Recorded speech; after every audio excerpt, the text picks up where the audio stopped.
राजतन्त्रको पक्षमा जनमत किन प्रबल हुँदैन भन्दाखेरि त्यहाँको गणतन्त्रवादीहरू, गणतन्त्र व्यवस्थाका सञ्चालकहरूले नेपालको तुलनामा राम्रै गरेका छन्। त्यसकारणले राजावादीहरूको सङ्ख्या चाहिँ एकदम नगन्य छ। कि देशद्रोही एमसीसी खारेज गर्नु हुनेछ, तर मौन। बीआरआईमा पनि मौन, एमसीसीमा पनि मौन। खारेज गरेको भए ढुक्क हुन्थ्यो। त्यसकारण मार्क्सवादीको मान्यता के हुन्छ भने इतिहासको निर्माता जनसमुदाय हो। खारेज गरेर अमेरिका रिसाउनु पर्ने कारण के? तिनको ऋण खाइया छ यहाँ। व्यक्तिगत रूपले देउबा कसैले काट्नु त्यसले तिर्नुपर्छ, राज्यले किन तिर्ने? साम्राज्यवादी अमेरिका जसले एमसीसीको नामबाट त्यो इन्डो पेसिफिक रणनीति भनेर जो भन्छन्, इन्डो अमेरिकी सैनिक रणनीति, त्यसको अङ्ग चाहिँ के भनेदेखि उसलाई एमसीसी बनाएर नेपालमा सैनिक अखडा बनाएर अमेरिकीहरूले नेपाललाई कति अपमान गर्छ, नेपालीहरूले कति अपमान गर्छ भन्दा अमेरिकी बुद्धिजीवी र शासकहरूको भाषामा नेपाल चाहिँ के भनेदेखि नेपालको पैसा के भने हाई भ्यालु रियल इस्टेट भन्छ कि धेरै दाम पर्ने खरिद बिक्रीको जग्गा। हिजो माओवादी जनयुद्ध लडेको अपराधमा जनयुद्ध ल्याएको राष्ट्रपति कुर्सी चाहिँ काङ्ग्रेस एमालेले चाहिने, तर राष्ट्रपतिको चाहिँ के भनेदेखि पार्टीको खड्ग प्रसाद ओली चाहिँ अपराध कर्म भनिराख्ने, गगन थापा पनि थप्ने। माओवादीको चाहिँ हिंसा र हत्या भनेर संविधान सभाको सदस्य चाहिने। संविधान सभा त माओवादीले रगत बगाएर ल्याएको हो नि त। यो गणतन्त्र माओवादीले रगत बगाएर ल्याएको हो नि त। जब त्यो संविधान हामीले निर्माण गरेर यो प्रणालीको प्रारम्भ हुन्छ, चक्रीय प्रणालीको प्रारम्भ हुनेछ, त्यसपछि दलितले 5 वर्ष गर्ने कार्यकारी प्रमुख भनेपछि सबै राजनीतिक दल पार्टीहरूले दलितलाई मात्र कार्यकारी प्रमुखको उम्मेदवार बनाउने, अरू हुन नपाउने।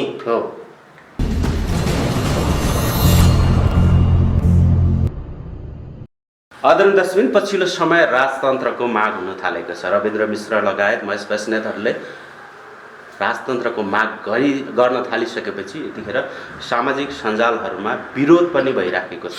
यसै विषयमा हामी केही बहस गर्नका लागि आज हामीसँग हुनुहुन्छ पूर्व मन्त्री गोपाल किराती। स्वीकार दिनुहोला, हार्दिक स्वागत छ। अब राजतन्त्र हटाउनको लागि तपाईँहरूले ठुलो सङ्घर्ष त गर्नुभयो, तर फेरि जनताहरूले, केही नेताहरूले राजतन्त्र फेरि माग्न थालेको छ। के हो सर यो राजतन्त्र बिउजिने केही उपायहरू छ, बिउजिन्छ? अब राजतन्त्रात्मक व्यवस्थामा हो भने यसरी माग्न पाइँदैन थियो। हो, पञ्चायती कालमा, निर्दलीय राजतन्त्र कालमा हजुर, बहुदलको माग गर्दा, प्रजातन्त्रको माग गर्दा, भूमि सुधारको माग गर्दा हजारौं योद्धाहरू त फाँसी दिने काम भयो नि त। हो, हामीले राष्ट्रियता, जनवाद र जनजीविका अथवा श्रमिक वर्ग, जाति, क्षेत्र, महिला र देशभक्तहरूको राज्य सत्ता निर्माण गरौँ भनेर माओवादी आन्दोलन गर्दा पनि 12-13 हजार हाम्रो साथीहरू मारिए। हो, त अहिले बहुदलीय गणतन्त्र जो छ, लोकतन्त्र पनि भनिन्छ, त्यसो हुनाले माग्न पाउने कुरा भइहाल्यो। त्यो माग कसैले गर्छ भने त्यसमा आश्चर्य मान्ने कुरो भएन। उहाँहरूले यो व्यवस्थाले, गणतन्त्रले उहाँलाई माग गर्ने छुट दिएको छ। अब ऐतिहासिक कारणले विचार गर्नुपर्छ कि मानिस पहिला जङ्गलमा बसोबास गर्थे, फिरन्ते जीवन थियो तिनीहरूको। हजुर, त्यो जङ्गलबाट विकासको क्रममा, चेतना विकासको क्रममा अब कृषि युगमा आए, खेतीपाती, अब पशुपालनमा आए। आइसकेपछि मानिसको चाहिँ नि स्थायी बसोबास सुरु भयो। हजुर, त्यसलाई आदिम साम्यवाद भनियो। त्यसपछि दास युग सुरु भयो, दासमालिक चाहिँ युग। हजुर, त्यसपछि दासमालिक युग अन्त्य गर्दै फेरि सामन्तवादी व्यवस्था र सामन्तवादी व्यवस्थाको नेतृत्व हो राजतन्त्र भनेको। त्यसपछि पुँजीवादी व्यवस्था जसलाई लोकतान्त्रिक, गणतान्त्रिक विभिन्न चाहिँ भनिन्छ। र यो पुँजीवादले मात्रै पुग्दैन, समाज अगाडि बढ्नुपर्छ। त्यसो हुनाले हामी कम्युनिस्टहरू चाहिँ वैज्ञानिक समाजवाद भन्छौँ। त वैज्ञानिक समाजवादबाट राज्य विलोपीकरण भएको साम्यवादी विश्व व्यवस्थामा पुग्नुपर्छ भन्छौँ। हो त्यसो हुनाले यो ऐतिहासिक प्रक्रियाको दृष्टिले गणतन्त्र अपरिहार्य आवश्यक थियो नेपालमा। हो चीनमा जो विकास भनिन्छ हो राजा भएर विकास भयो। हो भारतमा पनि अब नेपालको तुलनामा चाहिँ अब विकास प्रगति भनिन्छ। यद्यपि त्यहाँ भारतको चाहिँ नि अब स्थिति के हो भने 1% मानिसको हातमा भारतको चाहिँ 73% सम्पत्ति छ। हो ठुलो अन्याय असमानता विषमता छ। तर त्यो राजतन्त्र भएर त होइन। हो अब कुन कुन देशमा राजा छ त्यो राजा भएको हुनाले नेपाललाई त्यस्तो बनाऊ भन्दाखेरि यहाँको राजाको ढङ्ग हुनु पऱ्यो नि त। हो यहाँको राजाको ढङ्ग त त्यस्तो भयो हो कि नेपालमा राजतन्त्रको सुरुवात कसरी भयो संसारमै त्यसै गरी हुने हो। किन सामन्तवादी चाहिँ कदम अन्तर्गत राजतन्त्र चाहिँ को तपाईँ स्थापना भयो अगाडि बढायो रक्तपातमा आधारित हो। मैले भर्खरै एउटा युट्युबमा एउटा उपन्यास सुने रमिला नानी भन्ने यही नारायणजी दरबारको कथा। पात्र फलाना भनेर त त्यो युवराजलाई तोकेका छैन तर मोटामोटी त्यो वीरेन्द्र या महेन्द्र हुनुपर्छ भन्ने तपाईँको चाहिँ बुझिन्छ। यस्तो हालत खराब त्यहाँ बेस्यालय खडा गरेको छ दरबारमा। त्यो हुँदै जाँदा तपाईँको चाहिँ यो विश्वमा एउटा जागरण र समाजको विकासक्रम नेपाली समाजको इतिहासको आवश्यकताले हामीले गणतन्त्रको माग गऱ्यौँ। यो गणतन्त्र भएको छ। तर सर गणतन्त्रले होइन गणतन्त्रले पनि नेताहरू त कस्तो जन्मायो भने भ्रष्टाचारी व्यभिचारी जनताको मर्म नबुझ्ने। ठिक हो। कति नेताहरू त बलात्कार केसमा जेलसम्म परे मन्त्रीहरू समेत होइन। यस्तो नेताहरू भन्दा त एउटै राजा जति भ्रष्टाचारी भए पनि व्यभिचारी भए पनि एउटै राजा ठिक है भन्नु थाले जनताहरूले नारा जुलुस गर्न थाले सडकमा। त्यस्तो नेताहरू जन्माउने त यही नेपाली समाज हो। खड्ग प्रसाद ओली चीन भारतबाट आएको वा ल्याइएको त होइन देउबा पनि प्रचण्ड यहीँका हुन् सबै। त त्यसो हुँदाखेरि समाजले जन्माएको ओली जस्तोलाई किन जन्माएको नेपाली समाजले? अब म त जनतालाई प्रश्न गर्ने पक्षमा छु। त देउबा जस्तो को जस्तो चाहिँ होइन जनतालाई रणभुल्लोमा पारेर जनतालाई चाहिँ जनता चाहिँ नि म माथि जनतालाई पट्टी बाँधेर चाहिँ नि होइन एउटा कुकृति गरिरहेका छन् त नेताहरूले बस्ने। तपाईँको प्रजातन्त्र लोकतन्त्र गणतन्त्रमा हामी आयौँ पट्टी बाँधेर बस्ने त्यो त जनताको समस्या हो नि। म मार्क्सवादी हुँ। त्यसकारण मार्क्सवादीको मान्यता के हुन्छ भने इतिहासको निर्माता जनसमुदाय। इतिहासको निर्धारण चाहिँ जनताले गर्दछ राजा महाराजा मठाधीशले होइन। त्यो म मान्यता राख्दछु। अब एकातिर त्यस्तो जनता नेपालमा छ भने अर्कोतिर गणेशमान सिंहले भनेको भेडा बाख्रा जनता पनि छन्। भेडा बाख्रा हुन्छन् त के गर्ने हामीले? त्यसो भन्दा ओलीलाई किन भोट दिनु पर्यो? को चाहिँ बेठिक मान्छेहरू हुन् तिनीहरूलाई भोट किन दिनु पर्यो? त्यसकारण समाजले उत्पादन गरेका नेता हुन् भोट दिएर त्यहाँ पुर्याएका नेता हुन्। अब भोट दिने बेलामा चाहिँ बडा चढाव हुनु पर्यो। देश जनता प्रगति उन्नति शान्ति लाई चाहिँ ध्यान दिएर चाहिँ अब मतदान गर्नु पर्यो भने नै ठिक हुन्छ। होइन जनताहरू त्यहाँसम्म त पुगिसकेका छैन नि त अहिले। पुग्नु पर्यो होइन भर्खर जबसम्म पुग्दैन भर्खर राजतन्त्र ढलिरहेको छ। 17-18 वर्ष हुँदैछ जनताहरू अशिक्षित थिए। जबसम्म पुग्दैन जनता तबसम्म यो बेहोर्नुपर्छ। यो त नियति इतिहासको जुवा हो। फाल्न सक्नुपर्छ जनताले। त्यसको निम्ति हामी क्रान्तिकारी के भनेदेखि चाहिँ विचार प्रवाह गरिराखेका छौँ। अब एउटै राजा जनताले त्यो भन्थ्यो एउटा राजा भन्ने कुरा सही होइन। राजा हुँदा एउटा राजा भन्ने कुरा सही होइन। सबैभन्दा ठुलो राजा चाहिँ त्यही हो नारायणले बस्दथ्यो। अब कस्तो अपराधी राजा थिए भने गङ्गालाल लगायत 4 जना तपाईँको योद्धाहरूलाई फाँसी दिनको निम्ति श्री 3ले प्रस्ताव त्रिभुवनकोमा पेश गरे। त्रिभुवनले लामोहर लगाइदिए अनि फाँसी दिने काम भयो। तर त्यो काठमाडौँ त्यो के भनेदेखि टुडी खेल छेउमा मूर्ति बनाउँदा चाहिँ 4वटा सहितको चाहिँ तल त्रिभुवनको चाहिँ माथि त्यस्तो अपराधी राजाहरू थिए। त ती ठुला राजा भए कि पञ्चायत कालमा हामीलाई थाहा छ अथवा हिजो अस्तिसम्म पनि त्यो राजतन्त्र कालसम्म 4000 गाविसहरू थिए जो पहिला पञ्चायत पछि त्यसको नाम फेरेर गाविस 59वटा नगरपालिकाहरू थिए। त्यो 4000 गाविस र 59वटा नगरपालिकाहरूको पञ्चायत कालमा चाहिँ नि 4000 प्रधान पञ्च हुन्थे। त्यतिहाका राजा थिए। प्रधान पञ्चको अत्याचार विरुद्ध हजुर अब सङ्घर्ष गर्ने क्रममै म रान्तीमा आएको। प्रधान पञ्चले त्यहाँ राजा भएर नसताएको म रान्तीमा आउँथेँ। अरू अब पेसा व्यवसाय केही गरेर खाइन्थ्यो होला भने अरू 4000 उपप्रधान पञ्च हुन्थे। त्यो स्थानीय त उपराजा थिए। त्यसमाथि जिल्ला पञ्चायतको के जाति अनि राष्ट्रिय पञ्चायतको अञ्चल पञ्चायतको त हजारौँ राजा थिए नि त। त्यसो हुनाले एउटा राजा भनेको त्यो सही होइन। अब कतिपय चाहिँ नि तपाईँको नेताहरूको जनता आधारभूत रूपले जनता जिम्मेवार छन् त फेरि नेताले छुट पाउँछ भन्ने त होइन। नेताहरू जो छुट लिन खोज्छन्, भ्रष्टाचार गर्छन्, व्यभिचार गर्छन्, देशद्रोहको अपराध गर्छन्, तमाम चाहिँ नि यो के भनेदेखि सर्वसत्तावादी चरित्र चाहिँ के भनेदेखि प्रदर्शन गर्छन्। त त्यसको लागि चाहिँ के भनेदेखि चाहिँ त्यसकारण गणतन्त्रमाथि प्रश्न उठ्ने गर्छ। त्यसले गर्दा सजिलो बनाइदिनु भयो नि त त्यो प्रतिगामीहरूलाई। त त्यसो गर्दाखेरि नेपालमा राजतन्त्र फर्किँदैन। यही गणतन्त्रलाई हामीले सुदृढ गर्नुपर्छ, समृद्ध गर्नुपर्छ। त्यसको निम्ति अब मतदानको बेलामा राष्ट्रिय चेत हुनु पर्यो सबैको मतदाताहरूको कि रक्सी खाएर, जाँड खाएर, मासु खाएर 200-400-1000 पैसा लिएर भोट दिनुभयो। अब राजतन्त्र फ्याक्नलाई त तपाईँहरूले ठुलै कसरत गर्नुभयो, ठुलै मेहनत गर्नुभयो होइन? जनताहरूलाई सडकमा आएन। तर जुन माओको सिद्धान्त लिएर हिँडेका नेताहरू तपाईँहरू यतिखेर टुक्रा टुक्रा भएर छिन्न भिन्न भएर बस्नु भएको छ नि। जो सत्तामा हुनुहुन्छ उहाँ पनि कङ्ग्रेसहरूसँग मिलेर, जो पुरानै सत्ताहरूसँग मिलेर बसिराख्नु भएको छ होइन, मन्त्री हुनका लागि होइन।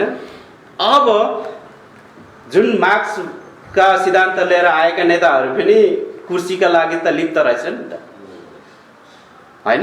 के भन्नुहुन्छ उहाँहरूलाई चाहिँ? तपाईँहरूको त अब प्रचण्डसँग वारै चल्यो एकचोटि। नेपालको इतिहासमा 10 वर्षको माओवादी जनयुद्ध जो माओवादी आन्दोलन हो नै नेपाली कम्युनिस्ट आन्दोलन र लोकतान्त्रिक आन्दोलनको सर्वोच्च संश्लेषण हो। त्यो उचाइको आन्दोलन नेपालमा भएको थिएन। भोलि त्यो जनयुद्धभन्दा ठुलो विद्रोह हुन्छ, हामी त्यसलाई महान जनविद्रोह भन्छौँ। महान जनविद्रोहको कार्यदिशा भनेर चाहिँ भन्छौँ। यो अदालतको फैसला तमाम कारणले हामीले पार्टी को नामाकरण चाहिँ भर्खरै नेकपा माओवादी मोर्चा भनेर चाहिँ अब गरेका छौँ। त्यसले महान जनविद्रोहको सामरिक कार्यदिशा, निर्वाचन उपयोगको कार्यनीति, महान जनविद्रोह रहन्थ्यो। यो त्यो जनयुद्धमा ठुलो हुन जरुरी छ। भोलि कत्रो भन्दाखेरि चाहिँ 1917 मा लेनिनले गर्नुभएको जत्रो चाहिन्छ। यसले मात्र यहाँ श्रमिक वर्ग, जाति, क्षेत्र, महिला र देशभक्तहरूको संयुक्त राज्य सत्ता निर्माण गर्न सक्छ भन्ने हाम्रो चाहिँ अब नीति छ, विचार छ। भनेपछि अहिले पूर्ण रूपमा जनताले हक अधिकार पाएका छैन। नपाउनु पर्ने धेरै कारणहरू छन्, त्यतातिर नजाउँ। त्यो नेताहरू बिग्रे, मान्छे त बिग्रिन्छ, हेर्नुहोस् खराब मान्छे सप्रिन्छ, असल हुन्छ। तर पार्टीको सिद्धान्तलाई टेकेर त हिँड्नु सकेन नि त नेताहरू। टेकेर हिँड्नु त पर्ने हो नि त होइन? त्यो चाहिँ अब हिँड्नु भएन। हामी त बोलिरहेका छौँ त मार्क्सवाद, लेनिनवाद, माओवाद, जिन्दाबाद, वैज्ञानिक समाजवाद। हामीले चाहिँ नेपालमा कसरी समाजवाद विकास गरिराखेका छौँ, नयाँ विचार र नयाँ राजनीति कार्यक्रमको। अब त्यो बेलाको मुख्य त 4 जना बढी नाम चलेको नेता, प्रचण्ड, बाबुराम, वैद्य र बादल। उहाँहरू जिम्मेवार हुनुहुन्छ त्यसको लागि चाहिँ। भोलिको लागि चाहिँ हामी जिम्मेवार हुने भयो। साथ त तपाईँहरूले पनि दिनुभएको थियो नि त उहाँहरूलाई। दिएको हो, किनभने राम्रो गर्नलाई दियो। त उहाँहरूले कोही पार्टी फुटाउने, कोही के छोडेर जाने, कोही कता चाहिँ नि अब यस्तो गर्नु भएर चाहिँ मुख्य जिम्मेवार उहाँहरू हुनुहुन्छ। सहायक जिम्मेवार म केन्द्रीय समितिमा थिएँ। मैले रोकथाम गर्न सकिएन, मेरो तागत पुगेन। त्यसो हुँदा आउने दिनको लागि हामी मुख्य जिम्मेवार हुन्छौँ। हिजोसम्मको त उहाँहरू जिम्मेवार। उहाँले भद्रगोल बनाइदिनु। भद्रगोल बनाइदिएपछि तपाईँको चाहिँ नि के हो भनेदेखि अब तपाईँ पत्रकार साथीहरू प्रश्न गर्नु, तिमीहरू माओवादी त बडा चाहिँ टुक्रा टुक्रा भयो नि, माओवादी मन नपर्नेलाई त खुसी मनाएको हो नि त, उत्सव मनाएको। माओवादी त लाग्यो। यो इएन मार्टिन भन्ने अन्मिनको जो चाहिँ यहाँ नेपाल प्रतिनिधि थिए तिनले माओवादी पार्टीका चाहिँ नि हाम्रो एकजना नेतालाई हो त्यही चाहिँ त्यो जनमुक्ति सेना व्यवस्थापन हतियारको सिलसिलामा भने रहेछ केही महिना अगाडि उहाँले बताउँदै हुनुहुन्थ्यो हो भेटघाटमा हो के भने रहेछन् ती मार्टिनले भने अमेरिकाको तीनवटा स्ट्राटेजी अथवा रणनीति छ हो नेपालको माओवादी प्रति भनेको के रहेछ त्यो भन्दाखेरि चाहिँ downsize the party humiliating the party र चाहिँ डिकमिसनिङ द पार्टी सानो बनाइदिने त्यसको साइज घटाइदिने हतियार बिन तुल्याइदिने निशस्त्र तुल्याइदिने अनि असाध्यै ह्युमिलेटेड माने बडा हेप्ने त्यसो भन्थ्यो गोपालजी भनेर भन्नु हो अनि मैले भने चौथो चाहिँ भनेन छ अब बाँकी चाहिँ चौथो रहेछ भने के हो भन्दाखेरि म्यासेकर द पार्टी हिजो माओवादी जनयुद्ध लडेको अपराधमा जनयुद्ध ल्याएको राष्ट्रपति कुर्सी चाहिँ काङ्ग्रेस एमाले चाहिने त राष्ट्रपतिको चाहिँ के भनेदेखि पार्टीको खड्ग प्रसाद ओली चाहिँ अपराध कर्म भनिराख्ने गहन थापा पनि थप्ने माओवादीको चाहिँ हिंसा र हत्या भनेर संविधान सभाको सदस्य चाहिने संविधान सभा त माओवादीले रगत बगाएर ल्याएको हो नि त यो गणतन्त्र माओवादीले रगत बगाएर ल्याएको हो नि त त्यसो गर्दा हामी जब यो शान्ति सम्झौतामा आयौँ आइसकेपछि भइदियो के भने खुरा हात्तीहरूको षड्यन्त्रमा नेताहरू फसे र आफ्नो थैलो बलियो बान्न नेताहरूले सकेनन् हामी केहीले प्रयास गर्यौँ हाम्रो त्यहाँ के भनेदेखि चाहिँ जोर चलेन फेरि पनि जारी छ आन्दोलन विचार त जारी छ त्यस कारणले भोलि हामी ठिक गर्छौँ भन्ने लक्ष्यमा छ राजतन्त्र फर्किहालेमा प्रचण्ड र तपाईँ एक हुन सक्नुहुन्छ अब अदालतले नेकपा माओवादी केन्द्र प्रचण्डलाई बुझाउने ओलीलाई उता एमाले बुझाउने भइसकेपछि हामीलाई जब रित्तो बनायो बनाइसकेपछि निर्वाचन आयोगको प्रक्रियामा हामी लाग्यौँ तर प्रचण्डसँग हाम्रो मतभेद के हो भन्दाखेरि माओवादी प्रचण्ड चाहियो भन्ने उहाँले छोडेर गइसक्यो मानेन माओवादी प्रचण्डलाई नेता मानेको उहाँले छोडेपछि हामीले मानेन फेरि अदालत बनाइदियो यो प्रचण्डलाई त अब माओवादीको नेता जस्तो नि त देखिन छोड्यो नि त त्यो त हेर नेकपा त औपचारिक रूपमा त उहाँ नेकपा माओवादी केन्द्रको अध्यक्ष हो नि त अब त्यसमा हामी छलफल गर्दै आयौँ हामीले के भने दुईवटा कुरा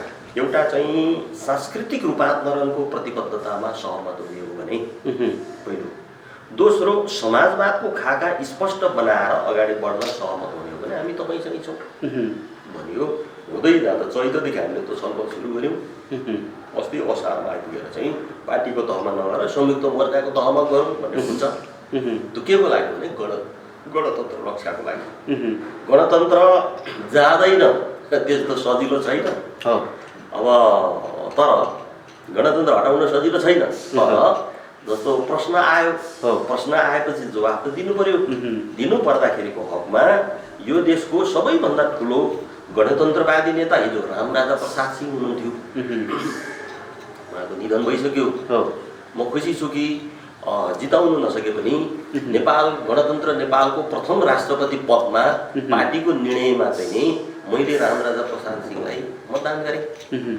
65 सालमा म खुसी छु त्यसपछिको ठुलो गणतन्त्रवादी नेता भनेको प्रचण्डै हो अनि बाबुराम लगायत हामीहरू पर्दछौँ त्यसो हुनाले गणतन्त्र रक्षा वा गणतन्त्र सुदृढीकरण गर्न वा गणतन्त्रले यो लोकतान्त्रिक पुँजीवादी गणतन्त्रलाई यो श्रमिक वर्गीय समाजवादी गणतन्त्रमा रूपान्तरणको लागि चाहिँ प्रचण्डसँग अहिले हामी सहकार्यको नीतिमा छौँ राजा फर्कनै पर्दैन किन हामीले दायित्व बुझेका छौँ त्यसकारण चाहिँ नि राजतन्त्र त्यो फर्काउने भनेर जो भन्दैछन् नि त्यो राजा मान्ने मतदाताहरू छन् तिनीहरूको के भनेदेखि आकर्षणको लागि बोलेको तिनलाई थाहा छ फर्किँदैन भनेर त नारा दिनु पर्यो मतदान गरेर लैजानुहोस् त मत भन्ने हामीलाई लाग्छ यो हुन त कम्युनिस्टले धर्मलाई अफिम सम्झिन्छ होइन तर देशमा फेरि हिन्दू राष्ट्र नेपाल बनाउने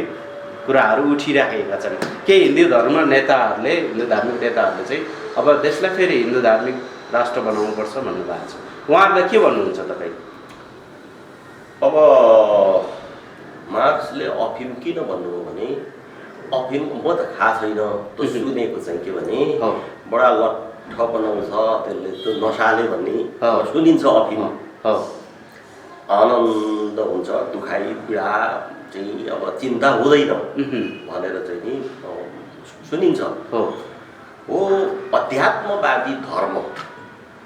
अध्यात्मवाद भनेको के हो भन्नु हो, अलौकिक सत्ता मान्ने, उहुँ, लोकलाई होइन कि अलोकलाई मान्ने, हो जो छैन, यथार्थमा छैन, उहुँ। कहीँ पनि छैन। एभिडेन्स छैन।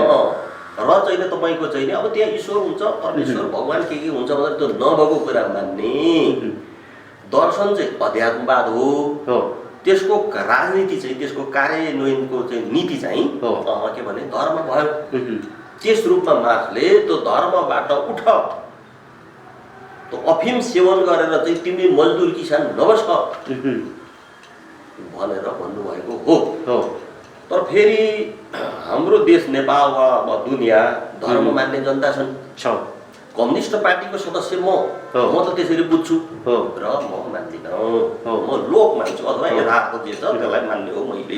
उहुँ, तर जनता त छन् त, पूजा गर्छन्, प्रार्थना गर्छन्, अनुष्ठान गर्छन्, विभिन्न चाहिँ जनताले मान्न पाउने कुरा हो। उहुँ, जनताले मान्न पाउने कुरामा हाम्रो आपत्ति छैन। त्यसैलाई धर्मनिरपेक्षता वा धार्मिक स्वतन्त्रता भनिन्छ।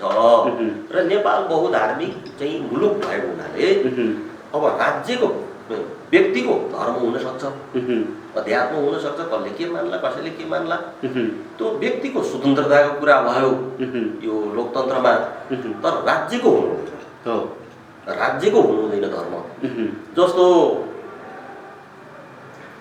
नेपालमा 5-7% सङ्ख्यामा ठुलो सङ्ख्यामा मुस्लिमको बसोबास छ। हो मुस्लिमहरू नेपाली सेनामा छैनन्। छैनन्। हामी देख्दैनौँ सुन्दैनौँ, किन नहो।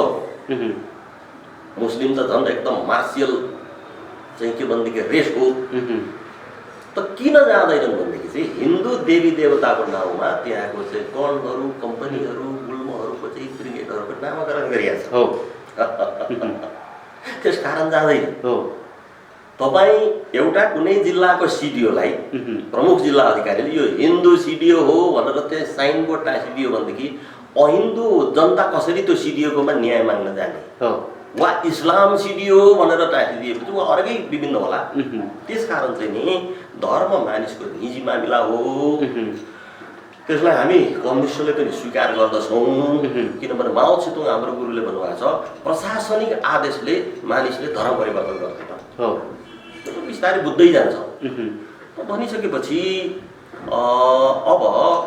अब यो चाहिँ नि अब 19 सालको संविधानमा महेन्द्रले हाले, उहुँ, हिजो अस्तिसम्म रहँदै आयो। हो जनयुद्ध, जनआन्दोलन, मधेस आन्दोलन सबैले चाहिँ नि यो संविधान गणतन्त्र घोषणा गर्दा र अन्तरिम संविधान हुँदै 72 सालको संविधान धर्मनिरपेक्षता कायम राखियो र यो ठिक गरिएको छ। अब यसमा दुईटा कुरा म तपाईँलाई के बताउँ भने, हिन्दू राज्य खोज्ने हो भने बुद्ध धर्म मान्नेहरूले बुद्ध राज्य नखोज्ने किन? उहुँ, उता इस्लाम गणराज्य नेपाल बनाऊ भनेर भन्यो भने के गर्ने? उहुँ, अरूहरू पनि होलान्। हो त्यसकारण यो बेकारको झमेलामा हामी फस्न हुँदैनौँ। उहुँ, त नेपालमा एउटा तर्क छ। मैले 6-7 वर्ष पहिला काठमाडौँबाट प्रकाशित हुने नयाँ पत्रिका दैनिकमा एउटा लेख लेखेको थिएँ, उहुँ, धर्मनिरपेक्षता र लोकतन्त्र शीर्षकमा। हो नेपालमा हामी हिन्दूको जनसङ्ख्या यति छ भनेर प्रचार गरिन्छ। उहुँ, तर कस्तो छ स्थिति चाहिँ भने ठिक उल्टो छ। हो नेपालमा हिन्दू धर्म मान्ने शुद्ध हिन्दूहरूको जनसङ्ख्या कति हो? हो साह्रै कम छ। मलाई मेरो अध्ययनमा त 1-2% मात्रै छ। उहुँ, यसको अर्थ कुनै धर्म मान्नेप्रति मेरो चाहिँ के भनेको प्रश्न चाहिँ होइन। उहुँ, त्यो कसरी भन्नु होला भने हिन्दू हुनुको लागि त 4 वर्ण त हुनै पर्यो नि त। एकदम ब्राह्मण, क्षेत्री, वैश्य, शूद्र हुनु पर्यो। उहुँ, त्यो भनिदिएर मात्रै होइन, त्यो कर्म गर्नु पर्यो, त्यो आचरण गर्नु पर्यो। उहुँ, त तपाईँको क्षेत्रीको काम राजकाज गर्नु, उहुँ, ब्राह्मणको काम अब त्यो धार्मिक अनुष्ठान पूजापाठ र चाहिँ नि सांसद के त्यो बेला त सल्लाहकार भन्ने हुन्थ्यो नि, हो। दरबारको सल्लाहकार त्यो सांसद हो, विधायक एक ढङ्ग। उहुँ, त्यो गर्नु र चाहिँ नि वैँसेको काम के गर्नु भने खेतीपाती पशुपालन व्यापार बन्द गर्नु। शूद्रको काम के हो भने सबैको सेवा गर्नु। माथि माथि भएका सबैको मुखबाट जन्मेका, काँधबाट जन्मेका, घुँडाबाट जन्मेका सबैको सेवा गरेर पैतालाबाट जन्मेको त भइसकेपछि वर्ण व्यवस्था पालन गर्नुपर्छ र वर्ण व्यवस्थाको आचरण चाहिँ के भनेदेखि गर्नुपर्छ। त्यो मात्रै हिन्दू हुन्छ। उता इसाई हुनको लागि पनि यस्ता मान्यता छन्, बुद्धिस्ट हुनको लागि यो इस्लाम विभिन्न मान्यता हुने भयो नि त आचरण।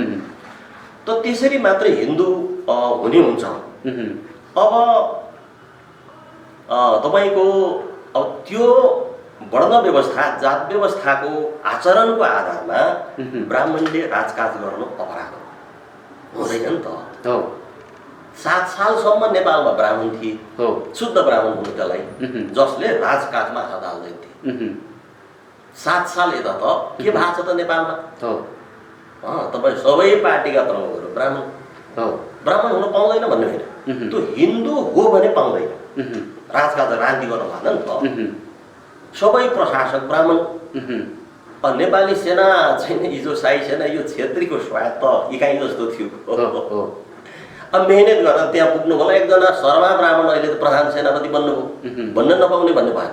तर त्यो शर्माजी जो चाहिँ प्रधान सेनापति बन्नुभयो, त्यो प्रधान सेनापतिको काम गरिसकेपछि अब त्यो शर्माजी चाहिँ ब्राह्मण होइन, क्षेत्री भयो नि त। त्यो हिन्दू अनुसार क्षेत्री हो, उहाँलाई क्षेत्री मान्ने पनि छैन।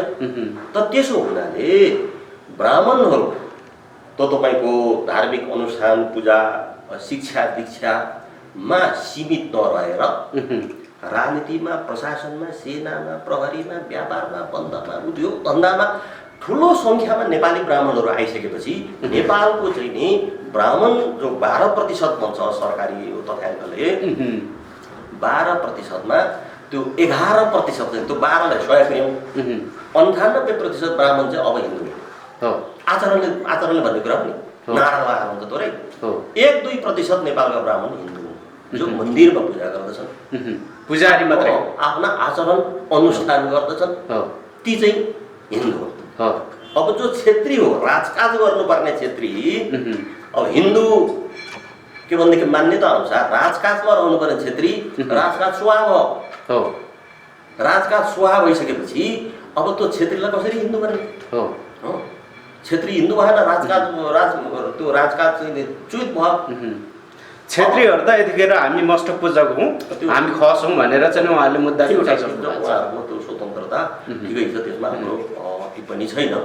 र वैँसे नेपालको यो जसलाई आदिवासी जनजाति भनिन्छ ती चाहिँ यो 4 वर्णमा पर्दैन होइन। ब्राह्मण क्षेत्री वैँसे सूत्रभित्र पर्दैन भनेर जनजाति महासङ्घले पछि प्रतिष्ठान केले परिभाषित गर्दै आछ, त्यसैलाई मान्ने कुरा भयो। त्यसो गरेर नेपालको तराई मधेसमा ठुलो सङ्ख्यामा वैँसेको बसोबास छ। त्यो वैँसे समुदायको हिन्दू मान्यता छ, त्यो वैँसे समुदायका मानिसहरू चाहिँ नि के भए भन्दाखेरि न्यायाधीश भए, प्रधान न्यायाधीश भए। रामकुमार प्रसाद शाह वैँसे हो पुरानो परम्परा अनुसार। त त्यो तपाईँको चाहिँ मन्त्री भए, वैँसेहरू मन्त्री भए। त जब वैँसे चाहिँ मन्त्री हुन्छ, न्यायाधीश हुन्छ, त्यो वैँसे रहेन। अब जो दलित हो 13-14% तराई र मधेस र पहाडको गरी दलित पनि अब हिन्दू होइन। 2 कारणले हामीले जनयुद्ध लड्यौँ, त्यसको ठुलो 2 उपलब्धि, एउटा राजनीतिक उपलब्धि हो, गणतन्त्र हो। सांस्कृतिक उपलब्धि भनेको नेपाली समाजको सबै तह र तबकामा जागरण आइसकेपछि के भयो त भन्दाखेरि दलितलाई अरूले गएर दलित भन्दा स्वीकार गर्छ। त शूद्र हो भने पनि स्वीकार गर्दैन। शूद्र भनेको त पैताला मुनिको हो नि त, एकदम त्यो वर्ण व्यवस्था 4 वर्ण हुन्छ, पैताला मुनिको स्वीकार गर्न हुँदैन। विद्रोह, दलितको विद्रोह 3000 वर्ष पछि चाहिँ नि जनयुद्ध जनआन्दोलनको उपलब्धि स्वरूप दलितले अब शूद्र आफूलाई मान्दैन, शूद्र भन्न पाइँदैन। त्यो दलितको चेतना जाग्यो। एक अर्को यही गणतन्त्र नेपालले के गर्यो भनेदेखि चाहिँ नि छुवाछुत मुक्त राष्ट्र घोषणा गर्यो। छुवाछुत गर्न हुँदैन एकदम। त छुवाछुत मुक्त राष्ट्र भनिसकेपछि त त्यो 4 वर्णमा त छुवाछुत गर्नु पर्यो नि त त्यसको आचरणमा। कहाँ चाहिँ छुवाछुत नगरेर त हिन्दू हुन्छ त? त्यसो हुनाले 13% ए छुवाछुत हिन्दूमा गर्नै पर्यो नि त। दलित हुनै पर्यो वैश्य शूद्र हुनै पर्यो ब्राह्मण क्षेत्री वैश्य शूद्र चारवटा हुनै पर्यो। जनै पनि लाउनै पर्ने होला। त्यो जनै चाहिँ के हो त्यो चाहिँ अब त्यो अनिवार्य म जान्दिनँ अनि मैले भन्ने कुरा भएन। त्यसो गर्दा 98% नेपालका ब्राह्मणहरू ब्राह्मण आचरणमा छैनन्। त्यसो भने त्यो हिन्दू होइनन् भनिएर हुँदैन नि त। तपाईँको सेना हुनको लागि त त्यो आचरण गर्नु पऱ्यो नि त। प्रहरी हुनको लागि आचरण गर्नु, व्यापारी हुनको लागि आचरण गर्नु पऱ्यो, प्रशासक हुनको लागि आचरण गर्नु पऱ्यो। बिना आचरण त त्यो ड्युटी त्यो निर्वाह हुँदैन नि त। त्यसो हुनाले 98% ब्राह्मण हिन्दू होइन, क्षेत्री हिन्दू हुने कुरै भएन। त्यो बस्टोक चाहिँ खोज्ने बाहेक पनि राजकाज च्युत भयो नि त। राजकाज नभएपछि त्यो क्षेत्री कसरी चाहिँ त्यो क्षेत्री हुन्छ, हिन्दू हुन्छ, हुँदैन। अब वैश्यहरू त्यसरी न्यायाधीश चाहिँ नि तपाईँको व्यापार बन्द खेतीपाती चाहिँ नि अब पशुपालनमा रहनु पर्ने, त्यो छोडेर प्रधान न्यायाधीश हुने, मन्त्री हुने, के हुने। वैश्य त्यो वैश्य पनि हिन्दू होइन, अनि दलित पनि हिन्दू होइन। नभएको चाहिँ नेपालमा वास्तविक हिन्दूको सङ्ख्या 1 देखि 2%। तर पनि हिन्दूको माग हुन थाल्यो नि सर। यही त चाहिँ त्यो अलौकिक शक्तिलाई विश्वास गर्ने, अलौकिक सत्तामा विश्वास गर्ने अथवा नभएको कुरालाई विश्वास गर्ने। यहाँ पनि नभएको कुरालाई विश्वास गरेका छन्, नभएको कुरा आह्वानमा एउटा। अब त्यसो हुनाले विचार गर्नुपर्छ हामी सबैले। जनमत सङ्ग्रहमा गरौँ भने हाल्न भोट, तर जनमत सङ्ग्रहले कति टिकाउँछ भन्ने कुरा त 36 सालको जनमत सङ्ग्रह 37 सालको निर्दल त टिकेन। सुधार्दा त्यो गयो, किनभने त्यो आवश्यक थिएन।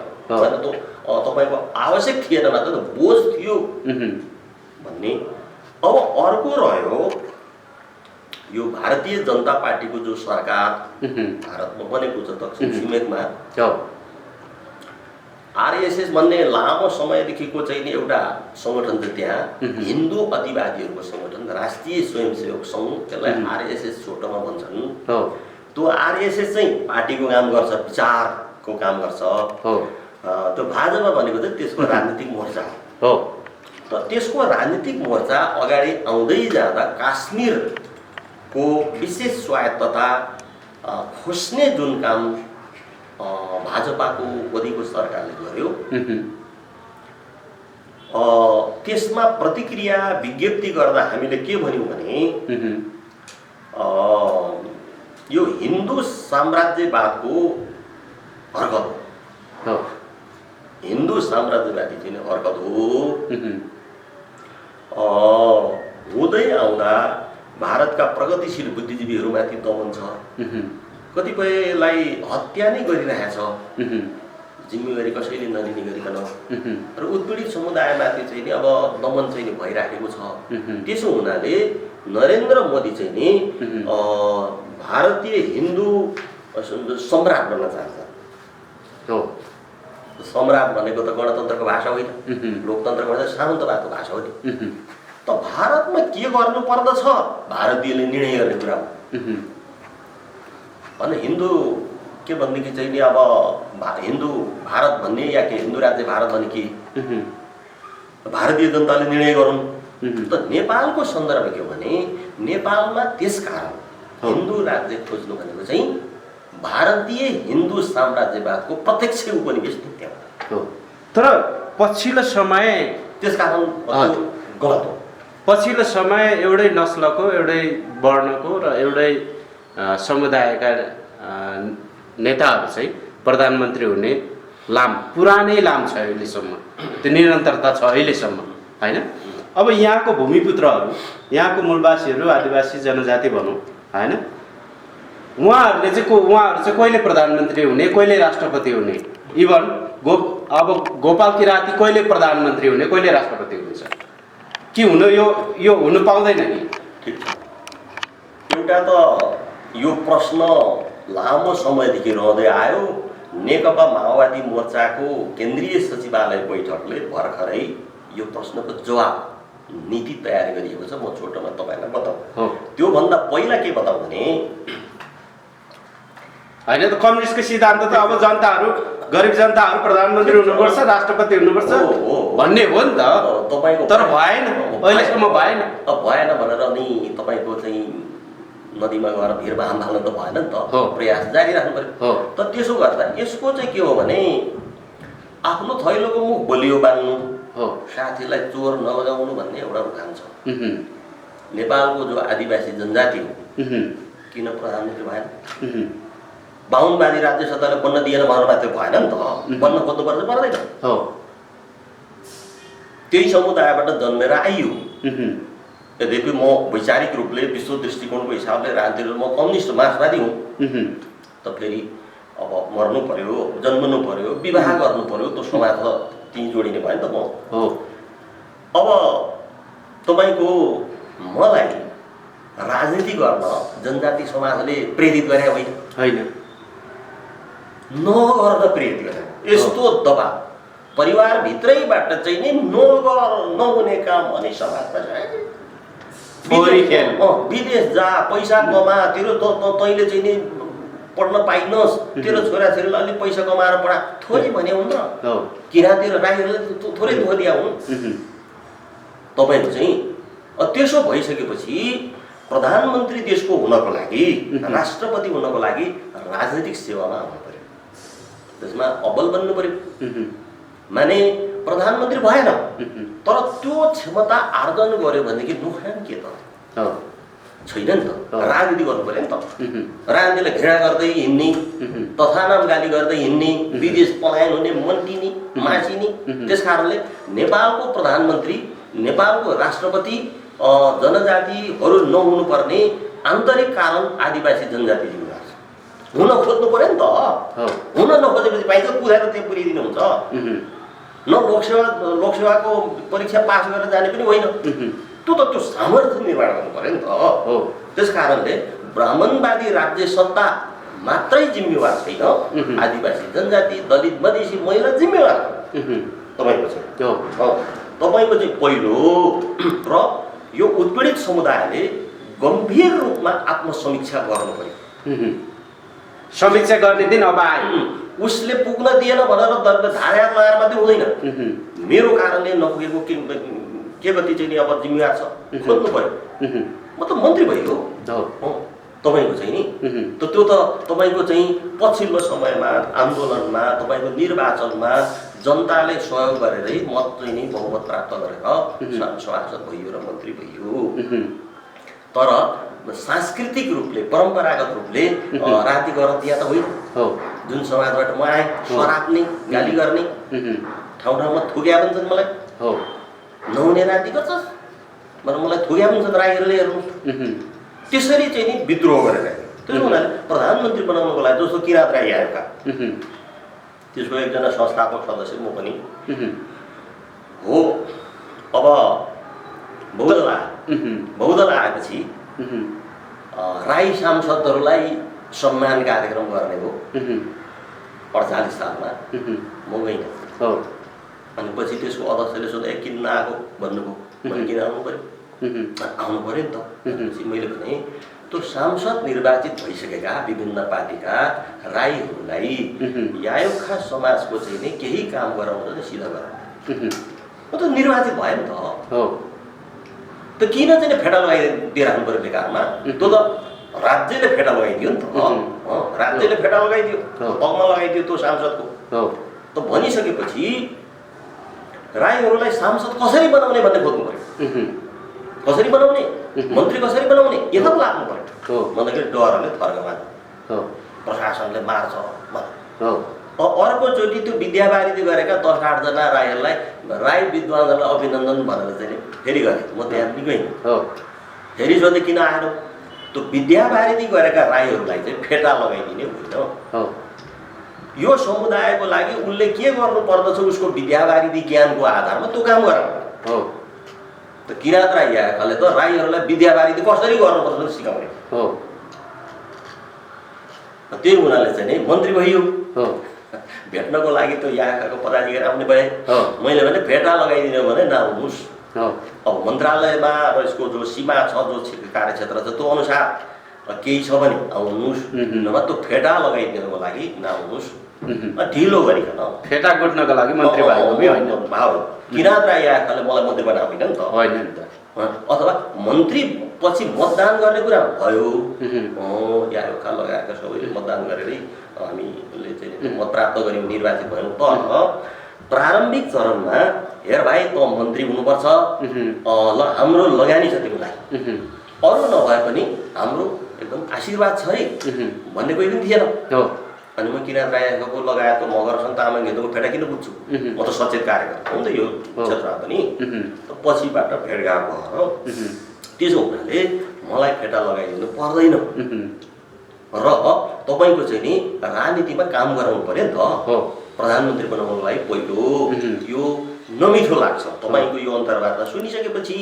अब थुप्रैले मलाई गाली गर्नेछन् त्यो गाली के भनेदेखि चाहिँ नि तपाईँको आत्मसात गर्न म तयार छु किनभनेदेखि अब ढोगेर नहुने भयो अलिक घोज्नुपर्छ हेर्नु अलिक छाडछाड पार्नुपर्छ अनि मात्रै चाहिँ नि तर सुरु हुन्छ अब अर्को नीतिको जो कुरा गरिँदै थियो नेकपा माओवादी मोर्चाले कायदाको नीति बनाइयो लामो छ प्रतिनिधि सभा निर्वाचन प्रणालीदेखि लिएर यो चाहिँ समाजवादी निर्वाचन यो यतातिर नजाउँ तपाईँको प्रश्न मात्रै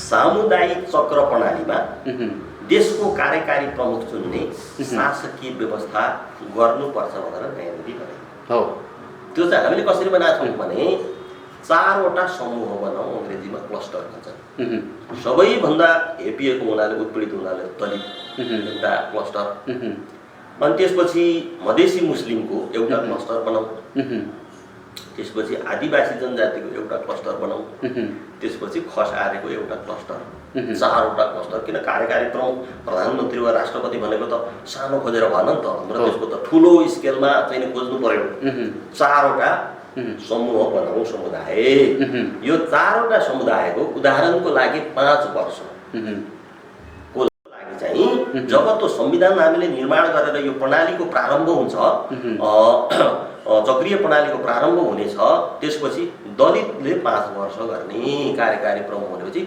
सबै राजनीतिक दल पार्टीहरूले दलितलाई मात्र कार्यकारी प्रमुखको उम्मेदवार बनाउने अरू हुन नपाउने त्यो 5 वर्षभित्र तपाईँ तिनवटा चाहिँ परिस्थितिहरू एउटा मृत्यु भएमा के गर्ने मृत्यु भएमा निजले राजीनामा दिएमा वा निजमाथि अविश्वास प्रस्ताव वा महाभियोग चाहिँ पारित भएमा के गर्ने भन्दाखेरि 5 वर्ष बाँकी छ भने त्यो 5 वर्षको लागि एउटा त्यो एमाले चाहिँ नि के भनेदेखि क दलित त्यसो भयो त्यो उसले चाहिँ छोड्नु पर्यो कार्यकारी प्रमुख अब ख दलित उम्मेदवार बनाउनुपर्छ अरू हुन नपाउने त्यसपछि मधेसी मुस्लिम हुनु पर्यो मधेसी मुस्लिमको पालोमा गएर मधेसी गएर मुस्लिम चाहिँ उम्मेदवार हुन नपाउने सबै पार्टीले मुस्लिमलाई बनाउनु पर्ने अनि जनजातिको पालो आउँछ अनि त्यहाँबाट चाहिँ नि खसारेको आउँछ त यस्तो गर्नु पर्यो यसो गर्दाखेरि के हुने भयो भन्दाखेरि चाहिँ उत्पीडित समुदायमा असीमित चाहिँ तपाईँको जागरण पैदा गर्छ यसले दलितले बल्ल यो प्रणाली चाहिँ नि यो तपाईँको चक्रीय प्रणालीको शासकीय व्यवस्था संविधानमा राज्यमा व्यवस्था गरिसकेपछि दलितले आफूलाई प्रधानमन्त्रीको लागि तयारी गर्छ एउटा हुने हो तर लाखौँले तयारी गर्छ नि के बिग्रिन्छ मधेसीले आफूलाई प्रधानमन्त्रीको लागि तयारी गर्छ मुस्लिमले तयारी गर्छ जनजातिले तयारी गर्छ अहिले त अघि नै भनियो राज्यको ब्राह्मणवादी सामन्ती राज्य सत्ताबाट त्यसले चाहिँ बिर्को लगाइदिएछ त्यो बिर्को त उहाँहरू पऱ्यो नि त हामीले त्यसको लागि आन्दोलन विद्रोह राजनीतिक चेतना बन्छ त तपाईँको खसारेको छँदैछ त्यो प्रतिवेदनमा हामीले के लेख्यौँ भने पृथ्वीनारायण शाहको समयदेखि यो बन्दै आयो त आउने क्रममा चाहिँ यी उत्पीडित समुदायका मानिसहरू जनताहरू कार्यकारी प्रमुखको स्थानमा प्रजातन्त्र लोकतन्त्र गणतन्त्रमा समेत पुग्न पाएका छैनन् उनीहरूको लागि त्यो दुरूह देखिन्छ र तपाईँको चाहिँ सुदूर क्षितिज पनि खुलेको देखिँदैन त्यसले गर्दाखेरि यो जातीय विद्रोह हुन सक्छ त्यसो हुनाले के गरौँ भने यो गरौँ त यसले उत्पीडित समुदायमा असीमित जागरण पैदा गर्छ त्यसले अनि तपाईँको जो खसारेको न्यायोचित व्यवस्थापन गर्छ र साझेदारीको नेपाल बनाउँछ र यो प्रणालीले के गर्छ त भन्नु भने नयाँ राष्ट्रियकीकरण गर्छ अन्ततः वैज्ञानिक समाजवादी राष्ट्रियकीकरण गर्छ त्यसो हुनाले अब तपाईँको टेलिभिजन मार्फत चाहिँ म के भनौँ भने दलित समुदायका मानिस नेपालको कार्यकारी प्रमुख हुने हो भनेदेखि यो विचारमा चाहिँ नि आउनु पर्यो। मधेसी मुस्लिम जनजाति आदिवासी कार्यकारी प्रमुख यहाँ आउनु पर्यो। अहिलेको प्रणाली के छ भने बहुमत प्राप्त दलको नेता कार्यकारी प्रमुख हुने भनिसकेपछि अब त्यो बहुमत नहुने दलको त हुने भयो होइन, थुप्रै चाहिँ नेता हुने भयो, तर बहुमतवालाको त देखिँदैन। यसले गर्दाखेरि के हुने तपाईँको बहुजातीय बहुभाषा संस्कृतिको जो नेपाल हो भौगोलिक विविधता समेत भएको त्यसको चाहिँ नि वस्तुगत प्रतिनिधित्व गर्दैन। नगर्ने भएको हुनाले नयाँ नीति चाहियो। त यसलाई हामीले के भन्यो भने दलित मधेसी मुस्लिम आदिवासी जनजाति र खस आर्य को सामुदायिक चक्र प्रणालीमा कार्यकारी प्रमुख देशको कार्यकारी प्रमुख चुन्ने शासकीय व्यवस्थाको कार्यक्रम भनेका छौँ र अब यो खोज्नुपर्छ। हुन्छ, तर सिस्टम चाहिँ यस्तो छ कि सर, जुन पार्टीको प्रमुखै प्रधानमन्त्री हुने राष्ट्रपति बन्ने यो त चलन प्रचलन छ नि। त्यो पार्टीको सिस्टम अनुसार वडा अध्यक्ष हुँदै जाने हो भने त्यो दोस्रो पुस्ता पनि त्यहाँ प्रधानमन्त्री हुने सम्भावना छैन हाम्रो मान्छे। हेर्नुहोस् सर, अघि मैले भने नि यो सामुदायिक चक्र प्रणालीको जो शासकीय व्यवस्था जो भनियो नि यो संविधानले व्यवस्था गरिसकेपछि त्यो सक्षम दलित खोज्ने जिम्मा पार्टीहरू होइन, सक्षम तपाईँको मधेसी मुस्लिम वा खस आर्य जनजाति खोज्ने जिम्मा पार्टीहरूले बनाउनु पर्यो। हामीले बनाइदिने हो। हाम्रो देशमा त्यस्तो व्यवस्था गरियोस्, गरिनुपर्छ है, नयाँ राष्ट्रिय एकताको लागि र उत्पीडित भएर एउटा जागरण पैदा गर्नको लागि। समृद्ध भन्छ, समृद्ध हुनुको लागि त जनता खुसी हुनु पर्यो नि त, नेपालले खुसी बनाउनु पर्यो। अनि समृद्ध के भने खुसी बनाएर न समृद्ध हुने हो। मान्छे योदेखि रोइराखेको छ 3000 वर्ष कि दलितले मान्छे हुन पाएको छैन, पशुको व्यवहार। अहिले कोठा खोज्दाखेरि यहाँ कत्रो त रुपा सुनाएको चाहिँ नि हङ्गामा पहिला भएको छ। अनि त्यो रोएको मनले समृद्ध हुन्छ हुँदैन नि। 13-14% भन्दा रुवाइराख्ने 13-14% नेपाली जनसङ्ख्यालाई अनि समृद्ध मात्र भाषण गरेर हुन्छ। त्यो रुवाई अन्त्य गर्नु पर्यो कि त्यो दलित समुदायलाई, त्यो महिला समुदायलाई, उत्पीडित समुदायलाई, मजदुर किसान कुटुम्बवासीलाई मुस्कुराउने बनाउनु पर्यो। मुस्कुराउने बनाइदिनुहोस्, स्वाधीन र समृद्ध नेपाल। त्यो भनी नारा ओलीले नारा दिनै परेन नि, त्यो बाटोमा गइहाल्छ। अब भने हामी कार्यक्रमको अन्त्यमा छौँ। कार्यक्रमको अन्त्यमा केही छुटेको छ भने हजुरले भन्न सक्नुहुन्छ। अब फ्रान्समा 3 पटक गणतन्त्र स्थापना भयो। गणतन्त्र बनायो, त्यो राजा त होइन, फेरि अर्को राष्ट्रपतिले आफूलाई राजा घोषणा गरेर हैरान। अब पुरानो गणतन्त्र हो मुलुक, पुरानो गणतन्त्र मुलुक हो फ्रान्स, युरोपको एउटा विकसित चाहिँ अब देश। त्यहाँ अहिले पनि राजतन्त्र चाहियो भन्छन् भन्ने सहमत छ। राजा चाहियो 100औं वर्षपछि पनि। तर त्यहाँ राजतन्त्रको पक्षमा जनमत किन प्रबल हुँदैन भन्दाखेरि त्यहाँको गणतन्त्रवादीहरू, गणतन्त्र व्यवस्थाका सञ्चालकहरूले नेपालको तुलनामा राम्रै गरेका छन्। त्यस कारणले राजावादीहरूको सङ्ख्या चाहिँ एकदम नगन्य छ। त्यस्तै नेपालमा जो देउबा गठबन्धनको प्रधानमन्त्री हुनुभएको छ, उहाँसँग हामीलाई ठुलो आशा थियो कि देशद्रोही एमसीसी खारेज गर्नुहुनेछ। तर मौन, बीआरआईमा पनि मौन, एमसीसीमा पनि मौन। खारेज गरेको भए ढुक्क हुन्थ्यो। तर त्यो मौन रहेपछि कुनै पनि बेला चाहिँ त्यो एमसीसी पारित गर्ने तयारी शेरबहादुर देउवाले गरेको चाहिँ देखिन्छ। अरूहरू त गठबन्धनमा अरू पनि होलान्, सबै हामीलाई थाहा छैन। त त्यसो हुनाले एमसीसी खारेज गर्नुपर्ने, किनभने यति धेरै नेपाली जनताले विरोध गरिरहेछन् नि त, खास गरी युवाहरूले। देशको माया गर्ने चाहिँ नि राष्ट्रिय स्वाधीनता प्रेमी चेत भएका युवाहरूले जो विरोध गरिरहेका छन्, हामी गरिरहेका छौँ। त्यसको सुनवाई गरेर सम्मान गरेर खारेज भनिदिन पर्थ्यो। खारेज गरेर अमेरिका रिसाउनु पर्ने कारण के? तिनको ऋण खाइया चाहिँ यहाँ व्यक्तिगत रूपले देउबा कसैले काट्नु तिनले तिर्नुपर्छ, राज्यले किन तिर्ने? त भइसकेपछि खारेज गर्नु पर्दथ्यो। खारेज गर्दा देउबा शेरबहादुर देउबा युग पुरुष बन्नुहुन्थ्यो, तर खारेज गर्नु भएन। खारेज नगरेको हुनाले तपाईँको चाहिँ नि एमसिसी खारेज नगरेको हुनाले शेरबहादुर देउबाको हामी भण्डाफोर गर्छौँ। यो नयाँ यो साझा नीति त कार्यक्रमसम्म हामीले पर्खियौँ। साझा नीति कार्यक्रममा त्यो एमसिसी खारेज नआएपछि शेरबहादुर देउबा सरकारको हाम्रो तागतले भ्याएसम्म हामी भण्डाफोर गर्छौँ। नम्बर 1। नम्बर 2, अब हामी के गर्छौँ भनेदेखि चाहिँ नि भारतसँगको हाम्रो समस्या हामी नेपाली आफैले हल गर्न हामी प्रयास गर्छौँ। तपाईँको चाहिँ त्यो प्रयास गर्छौँ। त अमेरिकासँगको समस्या हल गर्नको लागि हाम्रो तागत पुगिरहेको छैन। साम्राज्यवादी अमेरिका जसले एमसिसीको नामबाट त्यो इन्डो पेसिफिक रणनीति भनेर जो भन्छन् इन्डो अमेरिकी सैनिक रणनीति, त्यसको अङ्ग चाहिँ के भनेदेखि उसलाई एमसिसी बनाएर नेपालमा सैनिक अखडा बनाएर अमेरिकीहरूले नेपाललाई कति अपमान गर्छन्, नेपालीहरूले कति अपमान गर्छन् भन्दा अमेरिकी बुद्धिजीवी र शासकहरूको भाषामा नेपाल चाहिँ के भनेदेखि नेपालको पैसा के भने हाई भ्यालु रियल इस्टेट भन्छ कि धेरै दाम पर्ने खरिद बिक्रीको जग्गाको चाहिँ नि तिनको चाहिँ परिभाषा मूल्याङ्कन छ। त्यसकारण हामीले घृणा गर्नुपर्छ देश भक्तहरूले चाहिँ। त त्यसो गर्दा अमेरिकी साम्राज्यवादी हस्तक्षेपको विरुद्ध लड्नको लागि अब नेपाल र नेपालीले चीनलाई विश्व नेता बनाउनुपर्छ। हाम्रोमा त्यो तागत नभएन। चीनलाई 2 दिन कारणले, पहिलो त उत्तर छिमेकी चीनले नेपालमा आजसम्म दखल पुर्याएको छैन। अरू छिमेकीलाई दखल पुर्याएको सुनिन्न।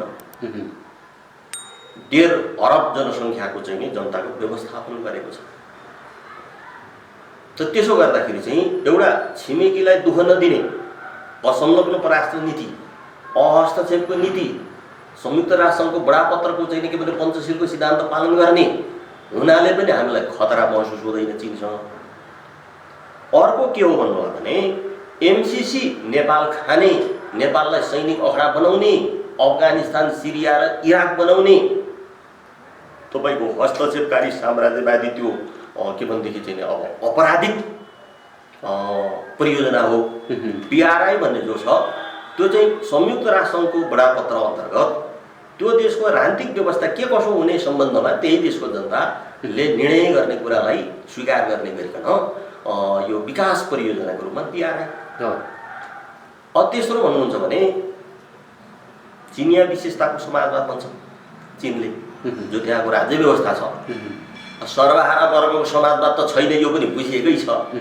तर फेरि सर्वहारा आफू विश्व स्तरमा सङ्गठित हुन नसक्ने अवस्थाले के गर्नु पर्यो भने त्यसलाई पनि ध्यान न, त्यसलाई सकारात्मक मान्नु पर्यो। त त्यसो गर्दा चिनिया विशेषताको समाजवाद र बिआरआई, चिनिया कम्युनिस्ट पार्टी सी जिनपिङले जो भनिराखेका छन् त्यो भनेको के हो भन्ने हामीलाई लाग्दछ। हाम्रो विश्लेषण भने चिनिया विशेषताको समाजवादी अन्तर्राष्ट्रवादको प्रस्ताव हो। सर्वहारा अन्तर्राष्ट्रवाद हुनु पर्थ्यो, त्यो अहिले छैन। सर्वहारा अन्तर्राष्ट्रवाद विरुद्ध लड्नको निम्ति पुँजीपतिले दोस्रो विश्वयुद्ध वरपर समाजवादी अन्तर्राष्ट्रिय भन्ने बनाए। युरोपमा त्यसको सम्मेलन भयो 2012 विक्रम सम्वतमा।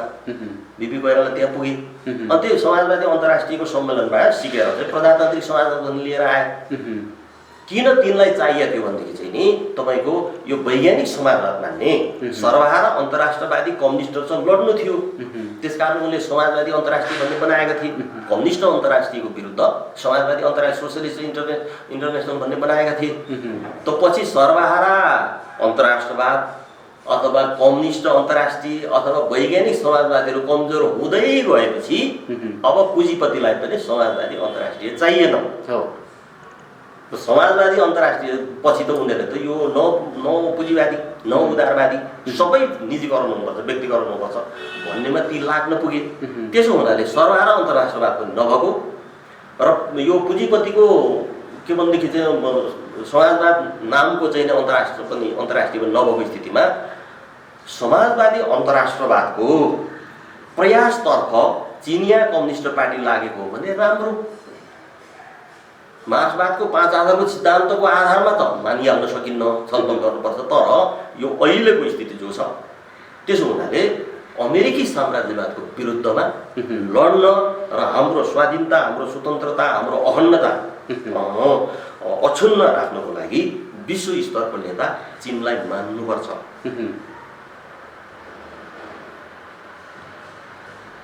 हस् त, समय र संवादको लागि यहाँलाई धेरै धेरै धन्यवाद।